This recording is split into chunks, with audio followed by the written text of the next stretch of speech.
മലയാളത്തിലെ ആദ്യ super hero പരിവേഷം കിട്ടിയ ചിത്രമാണ് ബേസിൽ ജോസഫ് സംവിധാനം ചെയ്ത മിന്നൽ മുരളി.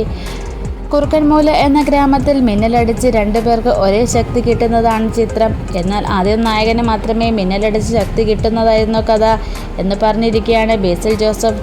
ക്ലബ് എഫ്എമ്മിൽ ഒരു പരിപാടിയിൽ ഓഡിയൻസിൻ്റെ ചോദ്യത്തിന് മറുപടി പറയുകയായിരുന്നു ബേസിൽ.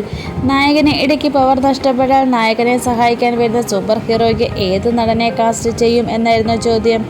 മിന്നൽ മുരളിയിൽ ജേസൺ എന്ന കഥാപാത്രത്തിന് പവർ പോകുന്നത് ആലോചിച്ചതാണ്. പക്ഷേ പിന്നീട് ആലോചിച്ചപ്പോൾ ഒരു ഗ്രാമത്തിൽ ഒന്നിൽ കൂടുതൽ കള്ളക്കഥ എങ്ങനെ പറയും? ആദ്യം രണ്ടുപേർക്ക് പവർ കിട്ടുന്നത് ആലോചനയിൽ ഇല്ലായിരുന്നു. മിന്നലടിച്ച് ഒരു പയ്യന് പവർ കിട്ടുന്നതായിരുന്നു ഐഡിയ. പിന്നീട് വില്ലനെ പറ്റിയായിരുന്നു ചിന്ത. രാഷ്ട്രീയക്കാരനോ ഗാങ്സ്റ്ററോ പറ്റില്ല. ഒരു ഇടി ഇടിച്ചാൽ തെറിച്ചു പോകില്ലേ? പല രീതിയിലും ആലോചിച്ചു. നിങ്ങൾക്ക് വിശ്വസിക്കാൻ ബുദ്ധിമുട്ടാകും. 6 മാസത്തിനൊടുവിലാണ് രണ്ടു പേർക്ക് പവർ കിട്ടുന്ന ഐഡിയ വന്നത് ബേസിൽ പറയുന്നു.